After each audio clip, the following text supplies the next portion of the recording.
I'll talk a bit about human subjects, and I also have a set of slides from that, but you can have them for reference. So I wanted to give you first a little bit of background of why how the whole regulation about the use of humans as a subject of research has come about, and then explain what are the big principles that we are operating on, and then finally explain what this means for you right now and in the future if you continue doing human research with human subjects. So the history of it is really until reasonably recently, and we're talking Second World War, end of the Second World War, there was no regulation of using humans as subject of research. People could do whatever it is they felt that was morally appropriate by their own standard of moral.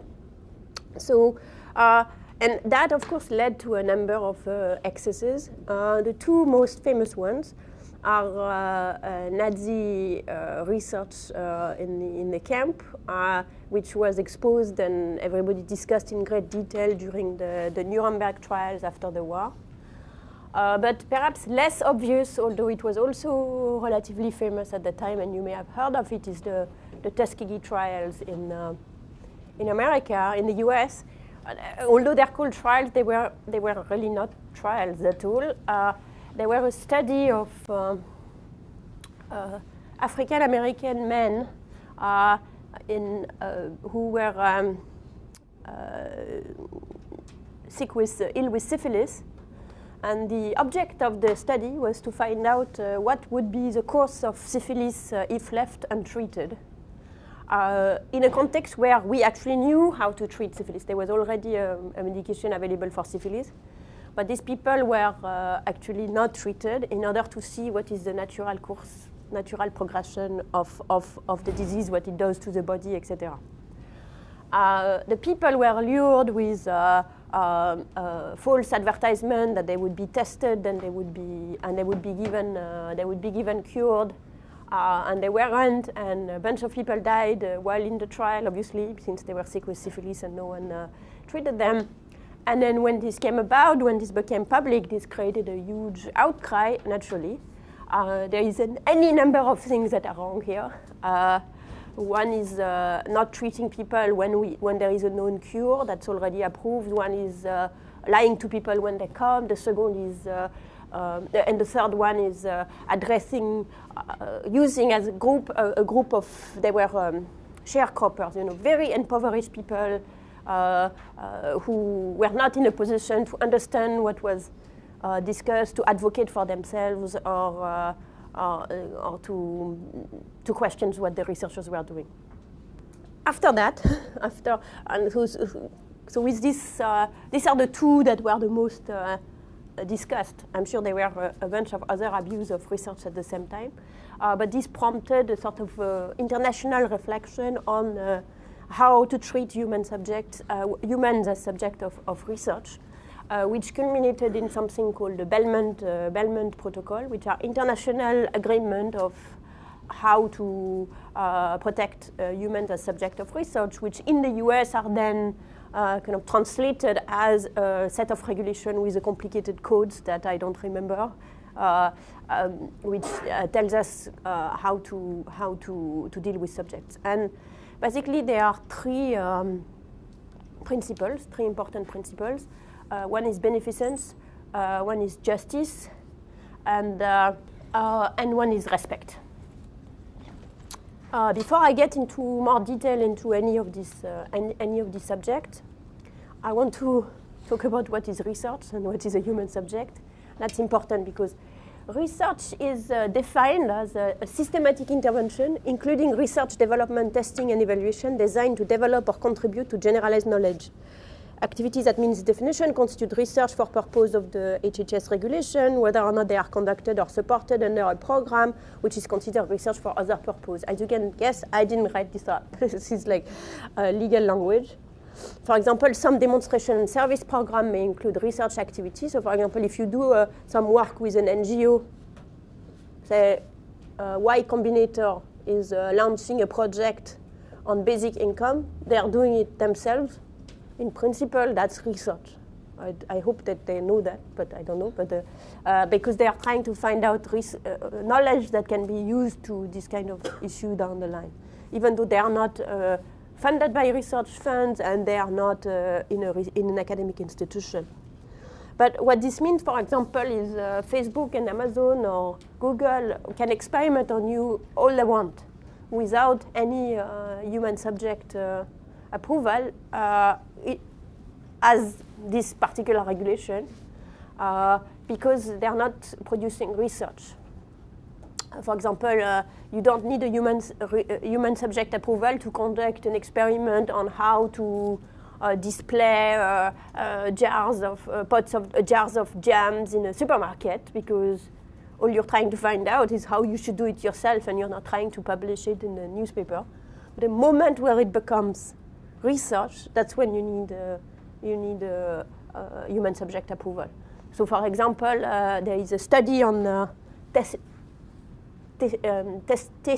jam testing in a supermarket, where the researchers want to know whether people are more likely to buy jam after they have tested 10 versus after they have tested 2, to test the theory of choice overload. You would imagine this is minimal risk, which is true, but she still needed approval because she was planning to publish this. She, being Radha Iyengar, who wrote this study, was planning to publish this in a journal. So the setting, in a sense, is irrelevant, but what you want to do, what the output needs to be, is relevant. So when there was a big outcry apropos Facebook, the research that Facebook was doing, and then I don't know if it was Tinder or OkCupid was doing some things as well by modifying the profile that you get to see and the like. There was some confusion whether it's an okay thing to do in general, that, you know, if people don't feel okay about it, they can just exit at some level, and whether it was okay at the moment where it was discussed in the newspaper and presented in research project. And I think one issue in the Facebook experiment was that no one had obtained human subject clearance, even though it was clearly research. It was meant to be published. So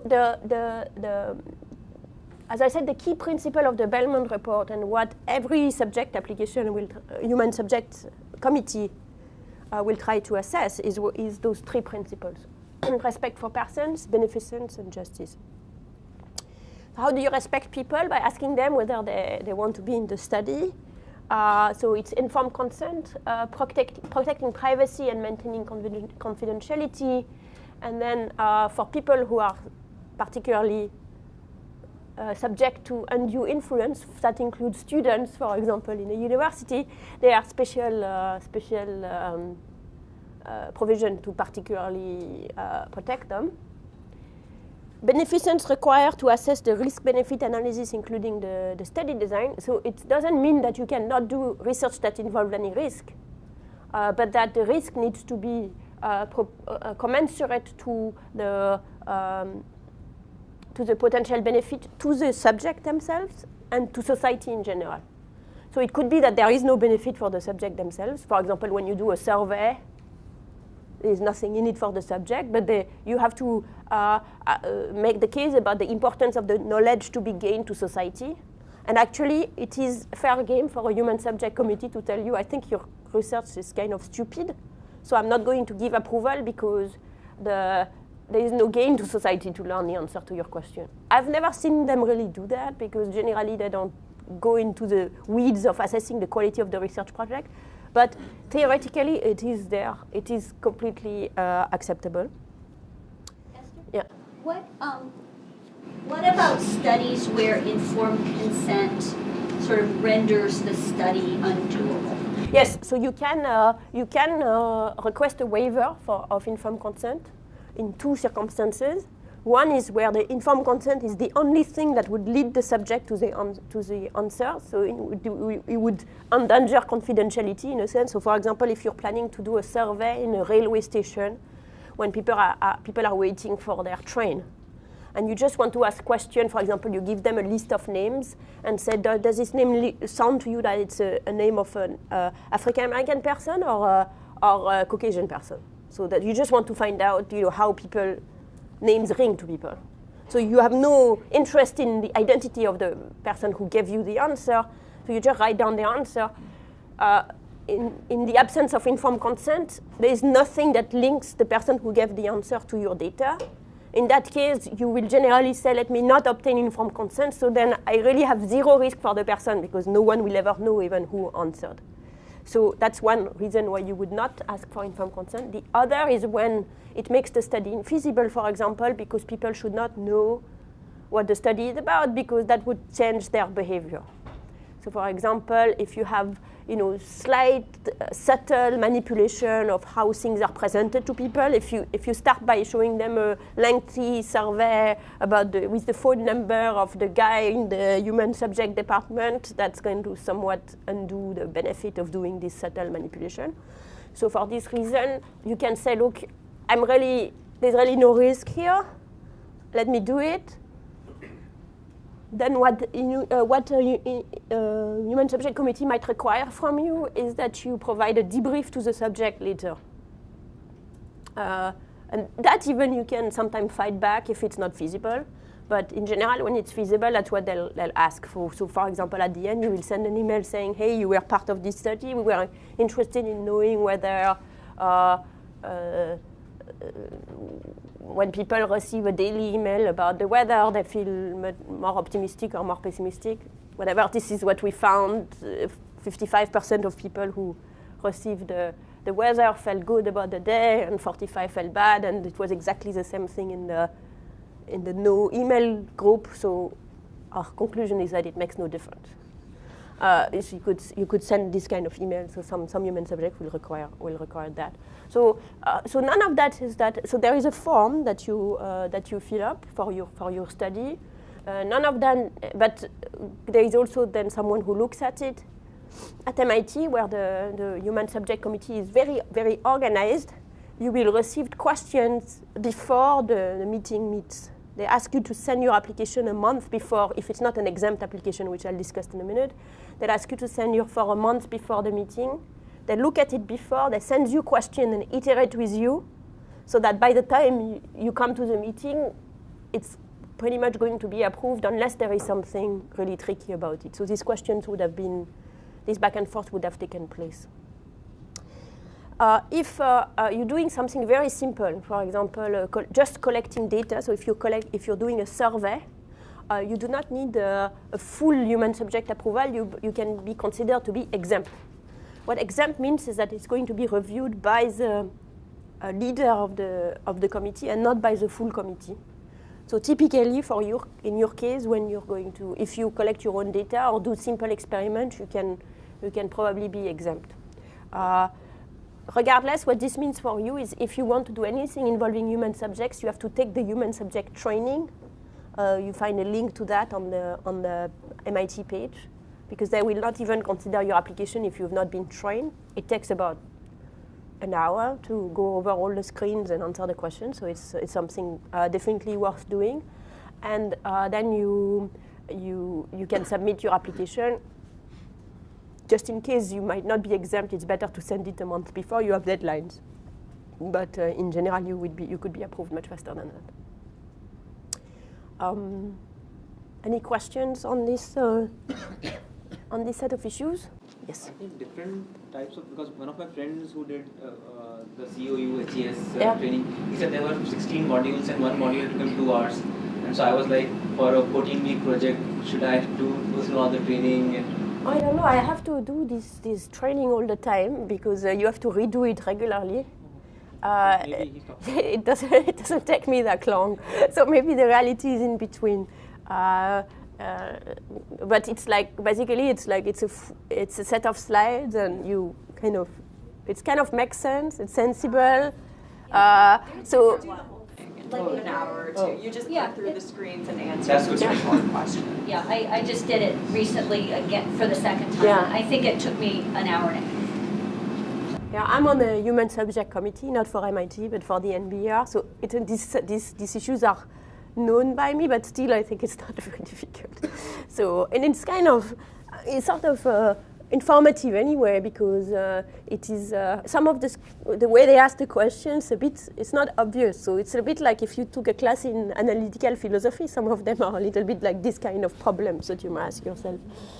So it's pretty interesting. No, maybe he was very, very, very, very careful, your friend. It shouldn't take that long. Any other questions? So what I don't want to talk about today is special distributions. So what is so special about us, the special distributions? So some distributions are special because they are related to others. So they are building blocks from one to the other. There is, in fact, a bunch of nice charts showing the relationship between various distributions.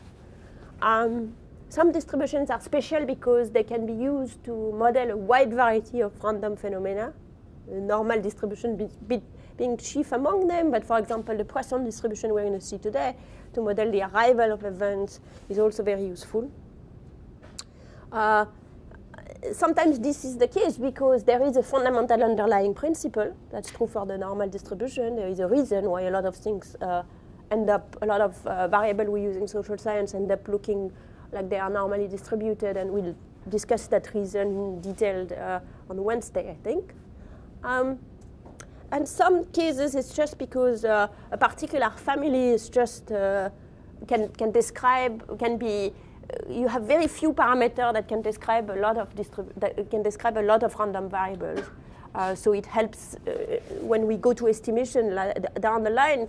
You can say that by estimating one parameter, we can map potentially a lot of phenomena. We like that, to be explaining, to be trying to fitting distribution with as few parameters as possible.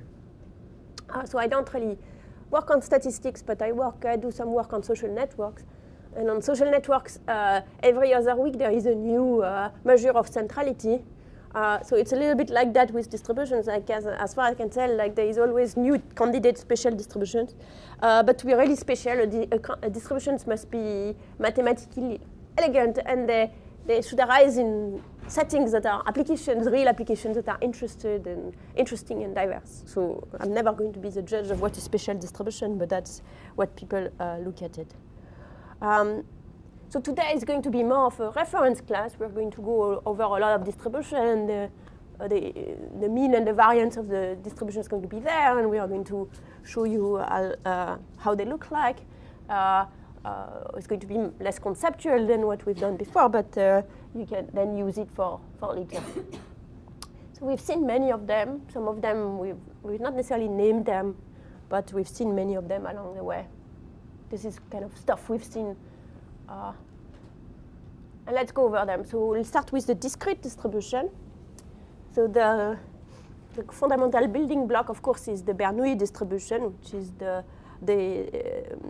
when there are two possible outcomes, you're flipping a coin, or you're wondering whether someone was treated or not treated, or you're wondering whether someone is a Republican or a Democrat. Then the probability of failure, one of the two outcomes you're going to name success, one of the two outcomes you're going to name failure. So let's call the probability of success P and the probability of failure Q, which is 1 minus P. Then f x of P is P to the x, Q to the 1 minus x of if x is 0 or 1. And of course it's not defined otherwise, it's 0 otherwise. So this is just the chance that you get a tail or a head by doing a coin, and P is with a fair coin. Of course, P would be a half. The mean of Bernoulli distribution is a variable that has a Bernoulli distribution is simply P. That is something that's extremely useful, actually. It's going to come back again and again. You would think that's the simplest thing on the planet, and it is the simplest thing of the planet, but it's very useful in economics, partly when we think, in particular, when we start thinking about when people are assigned to treatment and control, which is what I work with, randomized control trial, people are assigned with treatment and control. We're making use of this very simple result all the time. Where does it come from? Well, the expectation is simply the probability that x is 1 times the probability that happens. It should be a p, not a 1 here. plus the probability that x is 0 times 0, and that's directly p. And we can do the same work with p square, and it also the expectation of x square is also p. For the same reason, it's p times 1 square plus 1 minus p times 0, which is again p. And that allows us to calculate, combining these two allows us to calculate the variance of a binomial, which is p times q. So it can tell you. So it tells you, for example, that of a Bernoulli. So it tells you, for example, that the Bernoulli distribution that have the largest variance are the ones that are with p is a half. So this is our friend Bernoulli. We're going to use it a lot today, but we're also going to use it a lot. I use it all the time in my work. Binomial we've seen already. We've seen as well. It's if x1 to xn are IID random variables, which are all Bernoulli, then the sum of these xk's is distributed as binomial distribution with parameter n and p. So the Bernoulli distribution you can write as b of binomial of 1p. So in words, what does this mean? It means that the binomial distribution is the number of successes in a sequence of n independent success-failure trials, all of which yield success with probability p. We've seen the density function. It's binomial nk times pk times 1 minus p n minus k for x equals 0, 1, 2, 3, n, and otherwise 0. It's defined over this. It has a positive probability over this x and otherwise 0. Where just as a kind of reminder point, nk is n factorial of n divided by factorial of k factorial n minus k. It's n choose k. I'll give you the expectation, the variance are easy to compute from what you've seen last time. Because expectation is a linear operator, we are summing n Bernoullis that have the same expectation p. So the expectation is np, and for the same reason, the probability of the property of the variance of x is simply going to be n times pq, n times variables that have pq. What was our example for a binomial distribution? The example we used in the same that Sarah used in the first lecture where we introduced it. Oh yeah, many heads and tails, but in no, we are coming to the pizza toppings. They will be back. They will be back. Was it the Steph Curry, exactly. So so here are. Oh, so sorry, that's a binomial. That's two binomials actually. What do we just to see how they look like? So these are two binomials, one with a p of 0.2 and one with a p of 0.05. You can see that they are, and we took, in both cases, we take 40 draw. By the way, these ones I drew in LaTeX. I discovered while writing this lecture notes that you can draw distributions in LaTeX. So if anybody has an interest, I can post the source code of how you do these lectures it actually makes nice graphs. I mean, I don't know. Maybe you don't think they are nice at all. But so these are two examples. One with a p of 0.05. This one we'll see again, and one with a p of 0.02. So you can see it's symmetric, and it's almost bell-shaped. Although of course it's a discrete distribution, so it's kind of a funny-looking bell. We'll come back to that in a minute. So Steph Curry.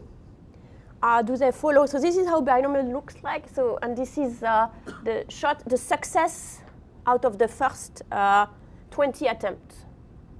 So this is roughly what it should be. So do you think it's looking binomial? It looks skewed to the left. Yeah, it's a little bit. Well, maybe it could be. You know, there is some chance. Maybe it could be. So, but maybe it's a bit skewed to the left. So it doesn't look that binomial. And the thing is that, so I'll give you two pieces of information. It's unlikely to me because so a binomial can be a sum of Bernoulli, or of course a sum of binomial as long as they have the same p. But the success is made of the success of the 3-point shots and the success of the 3-point shots. And this is how the 3-point shot looks like. The success on the 3-point shot looks like. And it's definitely quite skewed. And this is a 2-point, which is skewed the other way. So this is a sum of two distributions, neither of which is binomial. It seems very unlikely that it's actually binomial. We'll go back to think what these guys might be actually. But all that to say that it is useful to know a little bit the theory of how things come. Like sometimes the data is not sufficient. Maybe you could test that. You cannot yet because we haven't done estimation yet. But when you do estimation, you'd be able to test whether this looks like it's distributed like a binomial. I don't know with 56 observations, 56 games, whether you would really have the answer. But here we bring in the theory to say, well, it can't be true, actually, when you think of it. So that's for the binomial. The hypergeometric is our friend, the pizza toppings. So when the binomial distribution we use to model when you want to model the number of successes in a sample of size n with replacement, so when you're retrying all the time. So that's why the pizza topping was the number of vegetarian topping on your pizza.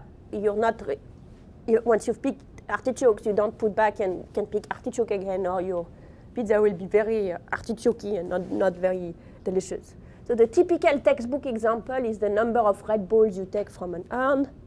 And the example we used as a running example in this class is the number of vegetarian toppings on pizza, where there could be toppings that are either vegetarian or non-vegetarian. So here, let A be the number of successes and B the number of failures. You might want to define the big N as the sum of A plus B, and N the number of draws.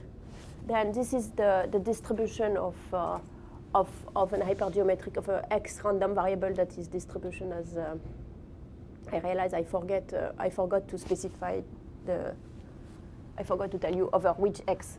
So X is like 1, 2, 3, etc. till N, and otherwise 0.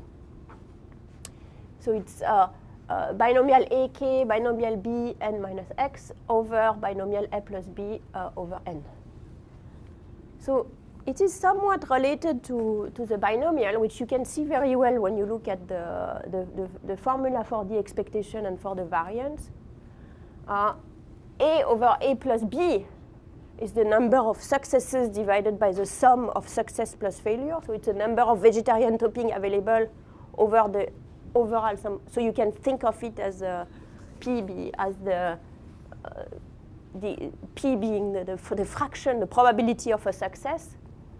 So it is almost looking like the expectation is would be almost like NP, if we define P as the probability of vegetarian over the total sum of toppings. But the variance is a little different. So this part of it looks like N times P times Q, but then there is this guy too. So what is this guy doing? For us, it's going to make the variance bigger or smaller? It's going to make it smaller, accounting for the fact that every time we remove a vegetarian topic, there is a smaller sample, so there are fewer options. And of course, as n becomes very large, then this term is, what happens to this term? It becomes smaller, it goes to 1. It becomes smaller and smaller and smaller over time. So when big N becomes much larger than N, so when the sample is very large and you're drawing a few, but it's basically saying the replacement doesn't matter anymore. Sorry, could you explain what K and X are? So X is K is probably, what is K? There's no K here. Yeah, K is a typo. Oh. And K is a typo. There is a number of these. I keep switching between K and X.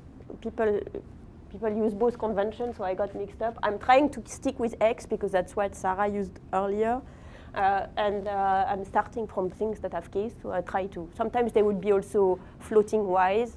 So I apologize for that at a minute. anything that's a k or x or a y will typically be kind of interchangeable. This should be an x.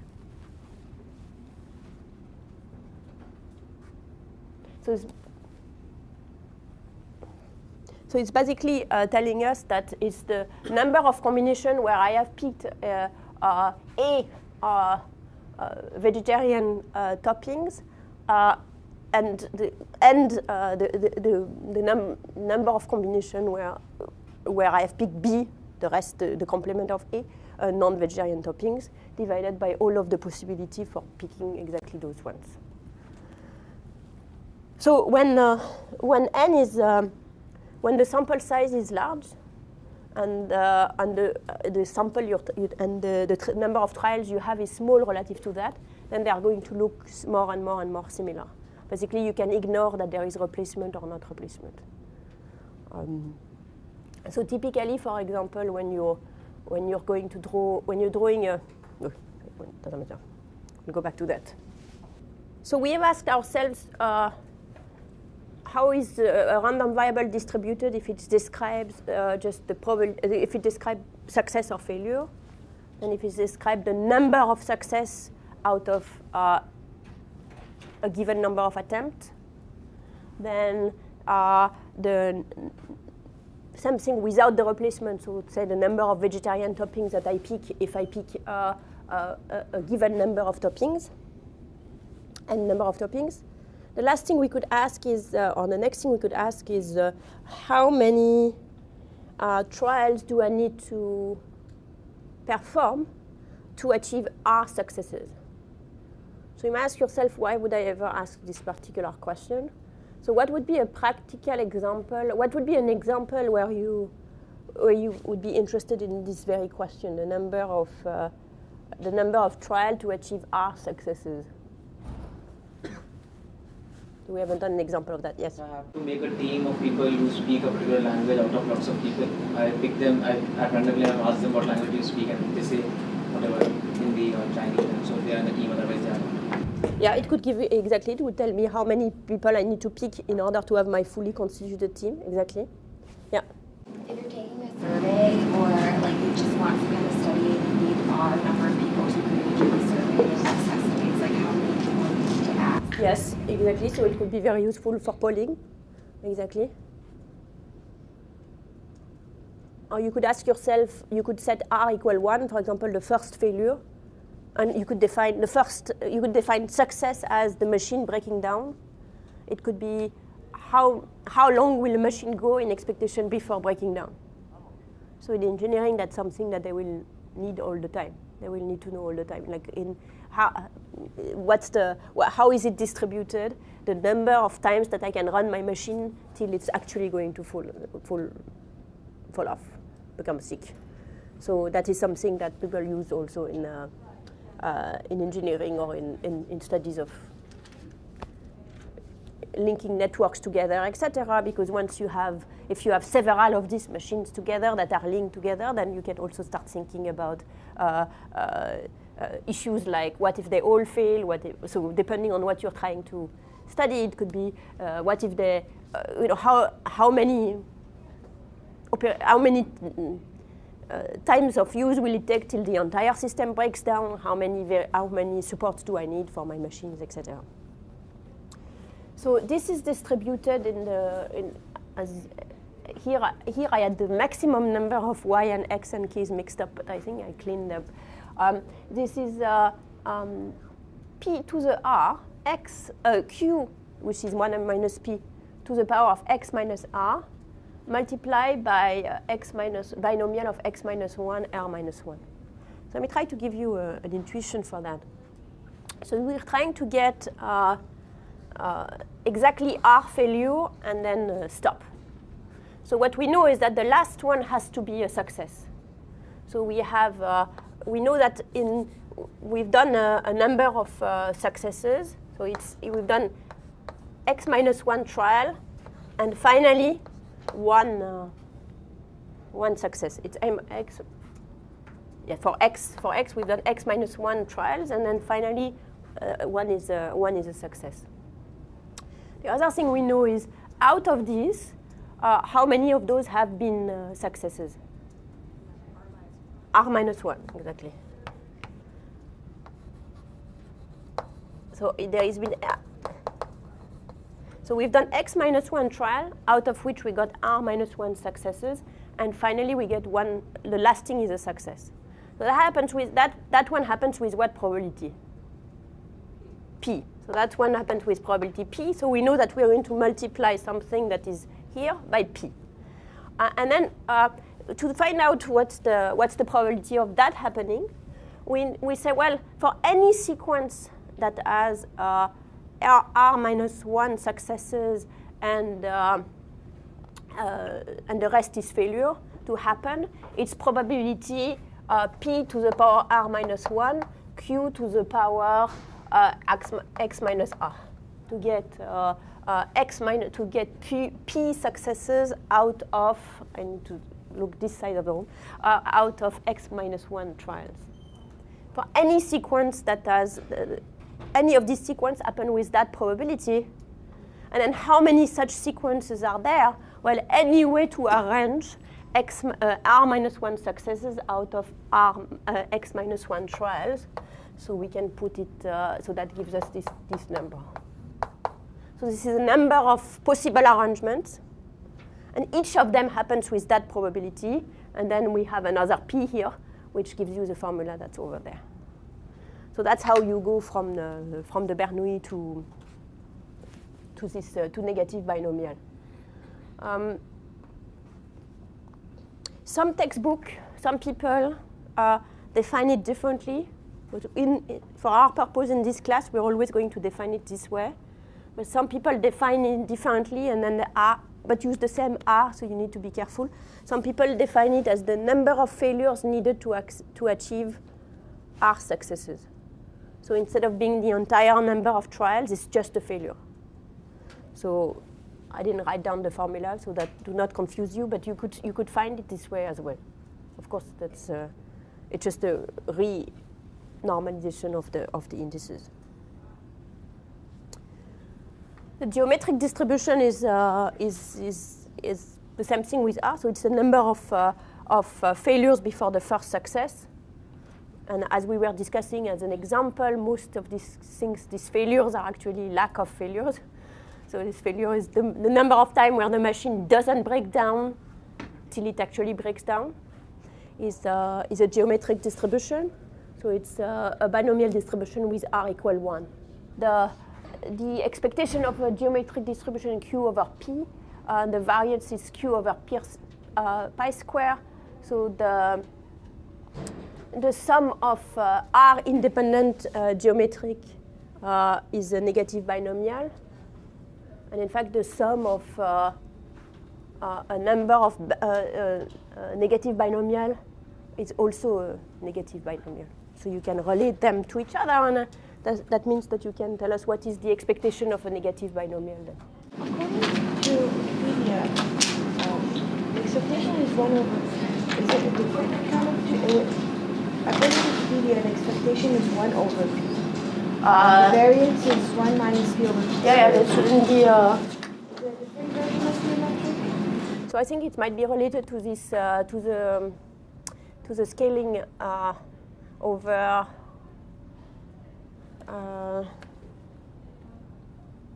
it might be related. So first, let me check that I get it wrong, I get it right. And secondly, if that's the case, it might be because they define it as they define it differently. Let me check that for you.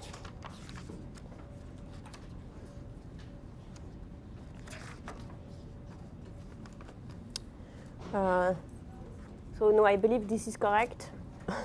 Why would they say that? Yeah, they define it by the number of, they define it differently. They define it with this alternative way.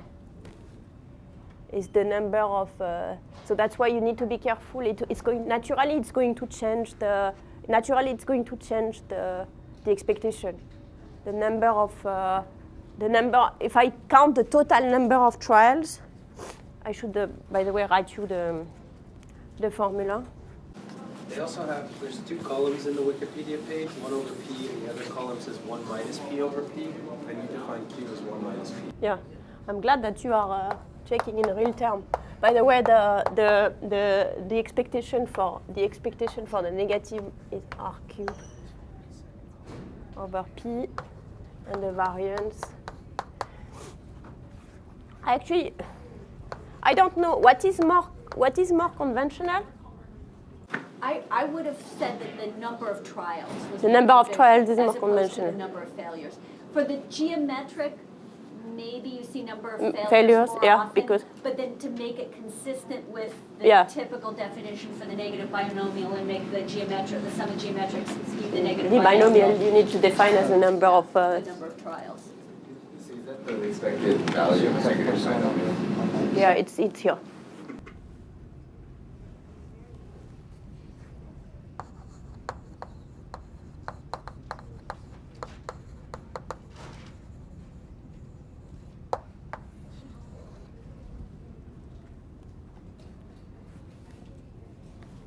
So I should write some textbook people and Wikipedia define it as the number of.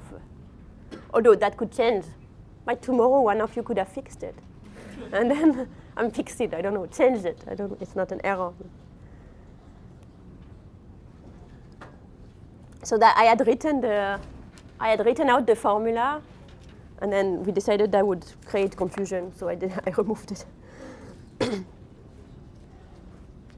So the Poisson distribution is a very nice one.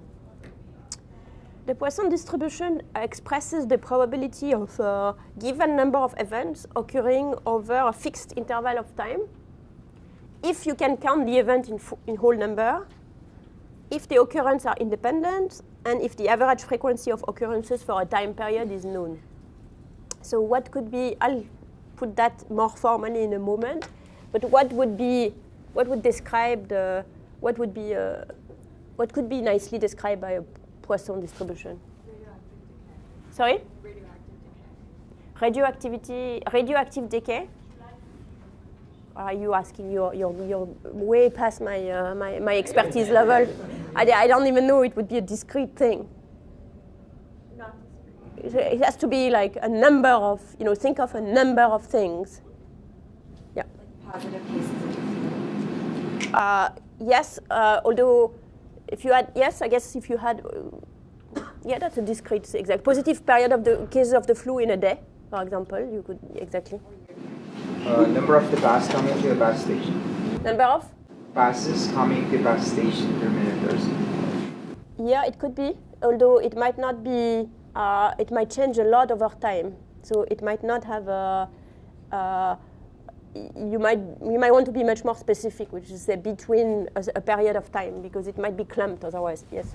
Could you do something like number of hurricanes in a hurricane season, or those who may not be independent? I think that they might not be independent across season, but for one season in particular, you could say this is the arrival rate. What do you think? Hurricanes, number of hurricanes in a hurricane season. Yeah. You could say, yes, you could say for a particular season, the probability that they are, it could be Poisson, yeah. I mean, we would have to know a little bit more about meteorology to be able to answer that. Sure, yeah. Because we have to assume that these are independent events, and maybe in fact meteorologists know that they're very connected. Related. So certainly not independent. Within season, there are higher season and there are El Niño season, non-El Niño season, etc. But within that, maybe for a period of time within a season, they are they could be considered independent. I don't know, but that's exactly the right question. The average wins for let's say soccer club in a particular season. Yes, the number of goals scored in a match, or people could describe as Poisson. Yep. Typical example is a train, whether it comes at any given time. The number, it has to be the number of trains showing up. Yeah, that's what we discussed with the bus. I don't know whether it is that clear, because it's going to. So I guess you could if you restricted over a given time period, you could, but it depends a lot from time period to other. So it's not. There are many more trains at 6 in the morning than at noon. Yep. So something that would not be Poisson, for example, is the number of people showing up at a cafeteria during a given interval of time. First of all, because people tend to arrive together, so they are not independent. The events are not independent. And then second of all, it depends a lot people might arrive together, so you can have two people in the exact same moment on time, which we are going to rule out. And second, they're coming more at some time than some other, so they are not independent. There are more people coming over time. That's why with the bus and the train, I was trying to specify that you need to know, like, if you within peak time, maybe it's independent, but for the hour, definitely, for the whole day, definitely it isn't, because there are more trains coming up at some time than some others. You had a point? No. If we see the number of students coming to the class from in 10:30 to 10:35, is that because they're independent? Well, people, yeah, unless, so the problem you might have is people might arrive together. Two friends might arrive together, and we're ruling that one of the Poisson postulates is going to rule this out. Another, yeah. So we can make radioactive decay where it would just be the number of decay of that. Yeah, maybe it's like I really know even less about radioactive decay than about meteorology, so I don't even know what the object is. We trust you though. The number of ideas that a research department of a firm will have in a month might be a Poisson distribution. You know, every moment they could have an idea or not, and they're coming in this independent way. So sometimes we model this as Poisson distribution. In fact, it's often modeled like that. I wonder whether it's appropriate, but it's often modeled like that. Is it fair to say, like, if you can't, within a smaller distribution, actually prove independence, you can do likely independence across the population? The reason I mention is, for that example, within a specific lab setting, as you can assume that these people have a lot of contact with each other, that somebody has an idea is basically has brainstorming effect when people generate. That in and of itself might not necessarily be independent, but if you took, let's take the entire economics department where you have not necessarily as much, like, if somebody has an idea over here, it's not necessarily would be translated, then could you make that assumption? Yeah, or even if it's one department, you could say, well, I'm going to consider the entire department as a. So the question is whether they arrive in an independent way. You can say, well, a particular lab would have some streak of imagination at some point, and they will, start generate a ton of ideas more at some other than some others, then it would not be a Poisson. But yeah, with several people working independently, for each of them it might be Poisson. They are thinking, sometimes something comes up, sometimes it doesn't. And then you could say for the department, it's a bunch of people working together. That might work. That might work. So let's put that let's put the discussion we're having informally in a more formal mathematical way. So the Poisson is a discrete distribution, although sometimes people draw it as a continuous draw it continuously, because when you have a lot of ends, it starts looking almost continuous, but it's really a discrete distribution. It's about so it's NT. Let's be NT be an integer valued random variable, which satisfies some property. First, n0 is 0. Then is s is smaller than t. ns and nt minus ns are independent. What does it mean? It means that arrival are independent over this joint interval. So, for example, it rules out, in the case of students arriving at the cafeteria, it rules out the fact that there is a rush hour where a lot of people are coming and a non-rush hour. And then ns and nt plus s minus nt have identical distribution. What does it say? What does it reflect? Yeah. In a particular time slot, they are identically distributed. Yeah, exactly. The arrival time, the number of arrival in an interval depends only on the length of that interval and not where that interval is located in the time period we're looking at. And then the distribution of as the interval becomes the entire period, you're getting, the limit of that is gamma. So that we call gamma the arrival rate, and it's constant for small intervals. So it's the limit over the interval becoming smaller and smaller and smaller and smaller is going to be gamma, which means that in a period of length t, what's the arrival rate? What's the number of arrival we can expect? Gamma t, exactly. So if all of that is, so that's already tell us what is happening. Then if all of that is true, oh, I forgot to discuss the fifth postulate before I got there. The two things, no simultaneous arrival. We rule out simultaneous arrival, so no people coming together. No two. So for example, for ideas in a lab, it might be a problem if one idea immediately brings down a downstream idea. If all of that is true, then we defined the probability that, and the PDF has the probability that nt is k, is gamma t to the k, e to the power minus gamma t, divided by k factorial. So gamma and t are always together. Gamma is the arrival rate for as the interval becomes smaller and smaller and smaller, and t is the length of the interval we are considering. So we generally denote lambda is equal to gamma t. So if you check Wikipedia, it's going to be full of lambdas, and it's not my typos. Lambda is equal to gamma t. It is the propensity that that some point will arrive over the propensity to arrive over a fixed period of time. So what is the expectation of x, of n? You already gave me the answer. It's gamma t or lambda, exactly. The expectation. So it's a very interesting distribution because its expectation is lambda or gamma t, and its variance is also lambda. So one parameter entirely describes this distribution. Here is how it looks like, probability for different lambdas. So I plotted it as a function of the lambdas, since that's the, and you can see that with the small lambda, we have a lot of mass towards the left. It's quite skewed to the right. And as lambda becomes bigger and bigger, what does it start to look like? It's more and less and less and less as we get more occurrence of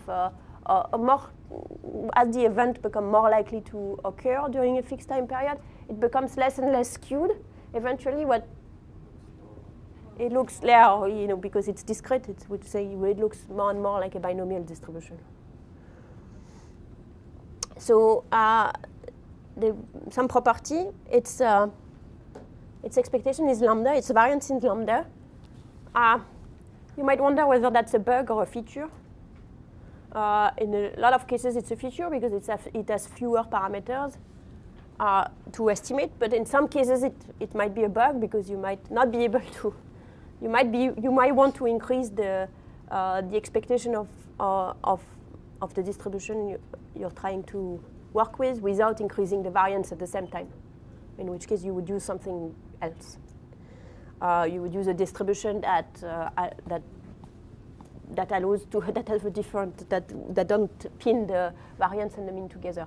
It is skewed because it cannot be negative. So if an event is not very likely, still the probability that it happens is never negative. So it is skewed to. But as the lambda increases, and therefore this constraint that it cannot be negative is less and less likely to bind, then it becomes more and more symmetric. So these two things, as you pointed out, as you increase lambda, and you have a certain number you have a lot of observation, it's starting to look more and more like a binomial. So you said a normal, but that's because, as we will see very soon, the binomials start looking like a normal when you have enough trials. So all of these things start looking together, and the two are in fact related. So. Suppose that you took your interval 0t, and you divided it in lots of small intervals, small enough that the chance that that two events happen together during that interval is almost 0. Then the probability of success in each interval is lambda over n, because you've divided that guy where the arrival rate for the entire period is lambda. So the probability within each interval is lambda over n. And the probability of n success over the period is therefore approximately binomial, because it's the number of n success in these n little independent trials that you are making, that you are trying. So that's a way of relating the two, and so that helps you give you the intuition for the result that the limit of a binomial distribution as the number of n goes to infinity is binomial. That doesn't work for if the lambda is too small, because as you could see, it doesn't work if the lambda is if the Poisson distribution is so skewed, it could never look like a binomial. So it works only if lambda has to be a little bit large enough.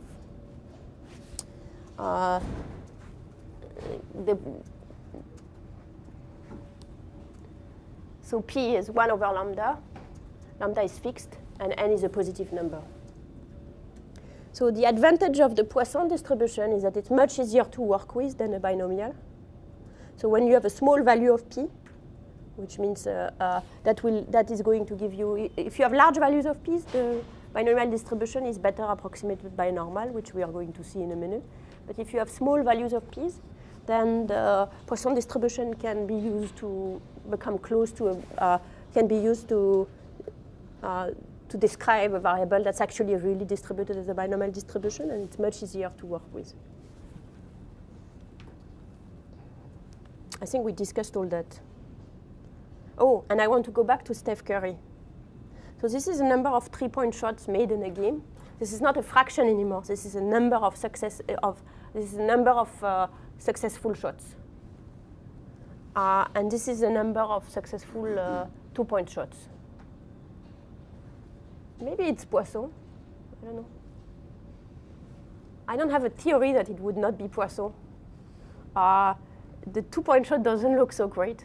The three-point shot, it has skewed, and it starts by going low, and then it has a peak. Maybe it could be a Poisson distribution. Do you think it could be a Poisson distribution on theoretical grounds? In my head I tried to think of the postulate and thinking that maybe it could work. Certainly, you don't do two at a time. Yeah. It might not be independent. That's the problem. It might not be independent, but it could be close, perhaps.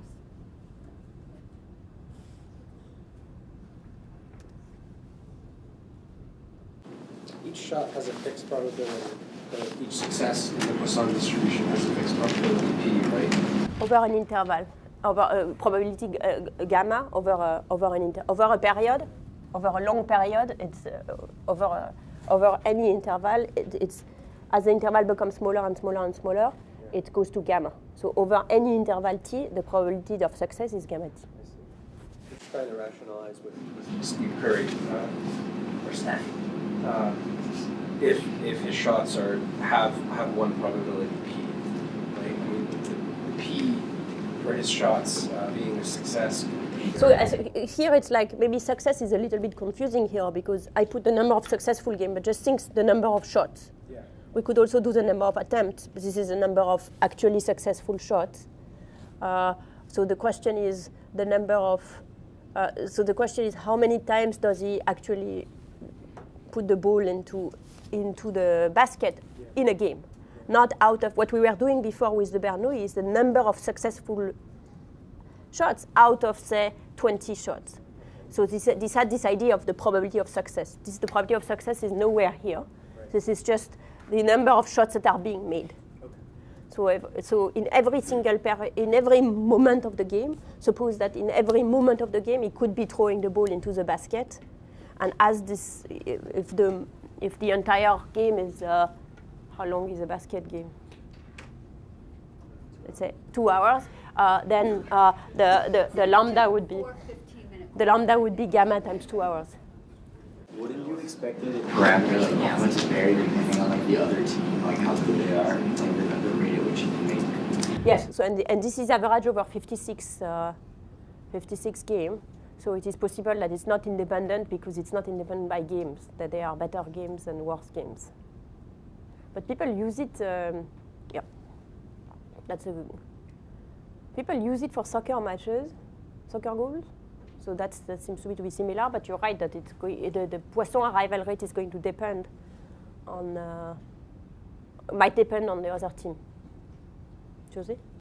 So, I wonder how the distribution changes as you increase the intervals, like instead of doing it per game, you do points per quarter and points per minute,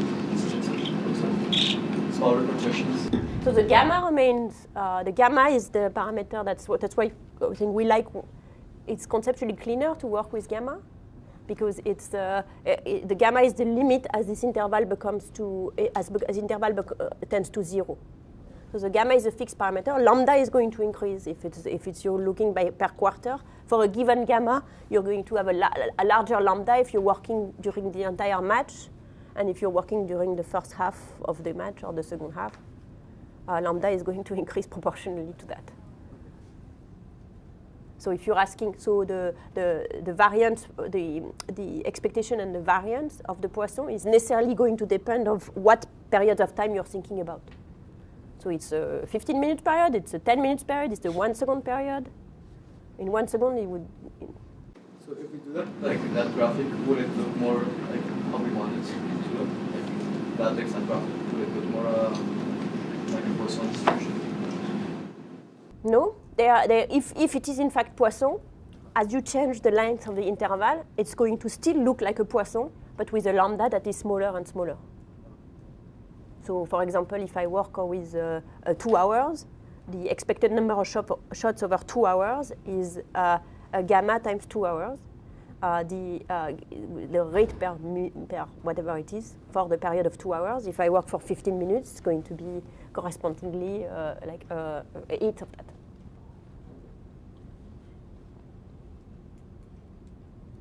that. That makes sense. No? The number of arrival is going to depend both on the arrival rate, which is gamma, and which is something that is not going to, that we consider to be fixed, and the period of time over which we are counting the arrivals. The explanation is related to the Poisson distribution, and it's a waiting time between 2 events in a Poisson process. So how long do you have to wait between two processes to arrive? So this is the exponential we've seen before without motivating it particularly, but you've played with it. Oh, the headache example.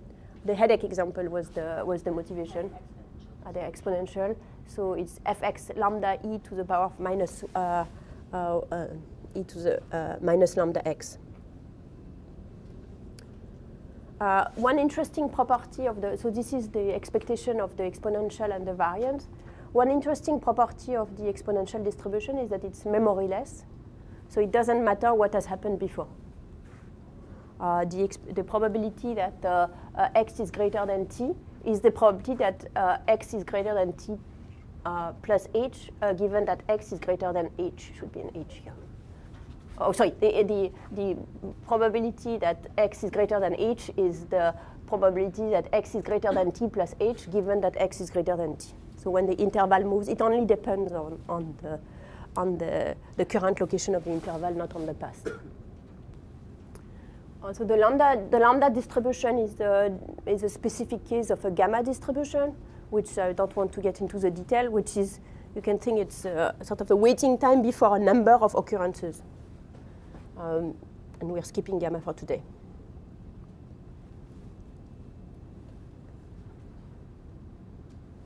So those were our discrete distribution. And now we only have 2 continuous distributions to go through, but they are we like them a lot. One we've seen, we already spent a lot of time with, is the uniform distribution. The uniform distribution is, I can plot the graphic first. It's the probability probability distribution function is constant over an interval and it's 0 everywhere else. So it's 1 over b minus a over the interval ab, and it's 0 everywhere else. So that's how it looks like. That's the mean. You can calculate those very easily. And you can calculate the variance also. I put the one intermediate step, write down the integral. You can calculate the e of x squared, and then you can calculate the variance. If a is 0 and b equal 1, we call the resulting distribution standard uniform. And one interesting aspect of the standard uniform is if u1 is standard uniform, 1 minus u1 is likewise standard uniform. We use it always. We use the uniform distribution a lot. An important one that we already discussed, and given in the interest of time, I'm not going to spend as much time as I have stuff on the graph, but I want you to go over the example on the graph because there is some R coding. An important one is randomly generating numbers. As you know, computers don't know how to generate random numbers, but they know how to take a draw from a random distribution. So the uniform distribution is very useful when we want to create any simulation. So for example, when you want to create a treated and control observation. And as you know, it turns out R is able to randomly sample from any distribution you'd like. But suppose that this somehow disappears. We know how to go from the lecture, and I think from the problem sets, we know how to go from sampling from a uniform distribution to sampling directly from to sampling from many distributions you might be interested in. I put in the code here to show you that it's that in fact it's true. So let's just go quickly over the exponential one. So in fact, that might have been the example in the problem set. This is the... We did this example this season. Yeah. Yeah, in class, actually. Not the R part. No, so this is the R part. This is the R equivalent that what we saw in class. We like literally, we just put down, if we have a uniform distribution, we take the inverse CDF, we have the formula for the inverse CDF, and then we can sample from it. And when you do that, you do something that looks reasonably like an exponential function. And alternatively, this is you could instead of writing down the analytic formula, you could ask a LaTeX to go from the uniform to the QEPS for any distribution in R. The Q gives you it's the inverse quantile function. So the QX is the R formula that we wrote out explicitly in the previous slides. So you could do the inverse PDF that way, and you would get something similar. Or if you were even wanted to go even faster, you could directly sample from the exponential distribution, which is called Rx. So you can directly sample the exponential distribution called exp. So Rexp is a sample from the exponential distribution. And it would also look pretty similar. That is fortunate. Same example, you can go through it at your leisure for Poisson, to go from a uniform distribution to a Poisson. It has a bit of a problem towards the left. So there might be an error in this code, so maybe the work is find the error.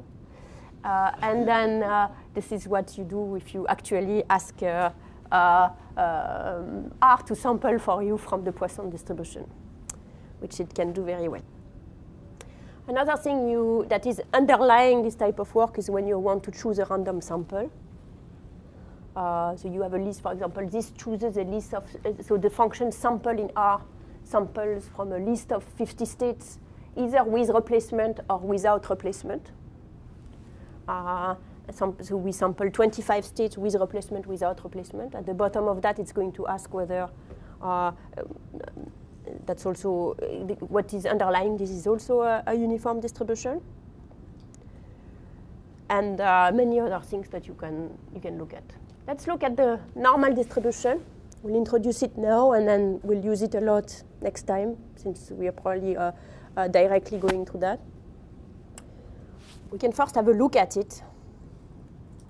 You all know how it looks like. It looks bell-shaped, symmetrical. It has thin tail, which is it doesn't have that many observations towards the top. It is, and where does it come from? Well, one way to think of where it comes from is that it's the limit of a binomial. So suppose that x is a binomial NP, then for any number C and D, the probability that the standardized version of this binomial, which is x minus NP, which is the mean of the binomial, divided by the square root of the variance of this binomial, is between these two intervals. The limit of that as n goes to infinity is the integral between C and D of this function that we call little phi. And that's the standardized normal distribution. We call little phi for this function, the density, and we call big phi for the PDF, the CDF of it. This is a standard normal. It has an expectation of 0 and a variance of 1.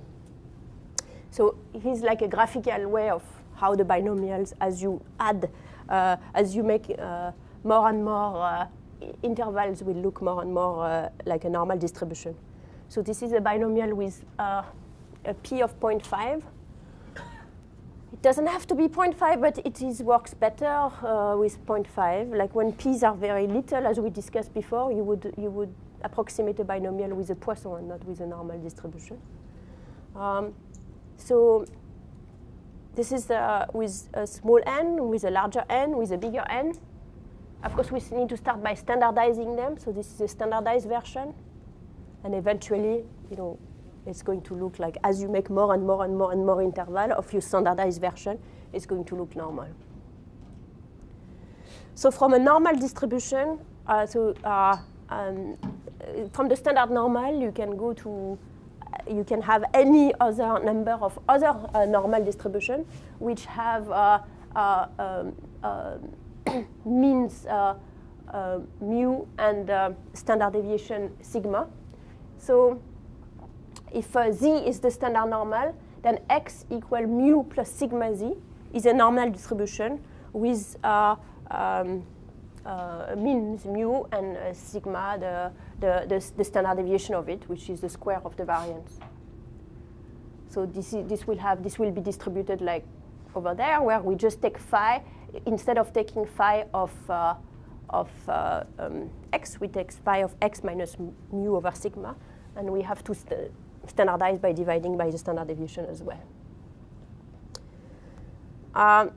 One useful property that will kind of be one extremely useful property is that if x1 is normal, then x2, the x2 plus bx, what is it? If x1 and x2 are normal, then x2 plus bx1 are also normal. What did I say? No. x2 equal a plus bx1, sorry. x2 equal a plus bx1 is also normal, which means a plus be of x1 and variance b square of variance of x1. And more generally, if you have n ID random variable and you're taking the sum of them, then the sum of them is also a normal with the sum. The expectation is the sum of the expectations, and the variance is the sum of the sigma square is the variance. We knew that we knew their mean and variance, but the theorem here, which I am not proving, but what's new here is that they are also normally distributed. It's not just, so when you take a sum of random variables that are distributed, that have normal distribution, their sum also has a normal distribution. And I think I can stop here because it's a very natural way to take it from here. That's just, I plotted, so maybe next time we should go over how we use the CDF. I can take 5 minutes. Yep. This is a normal distribution for you with the region. What fraction of the density is within each of the regions? We'll take from that later. I took a long time doing this graph, so you look at it.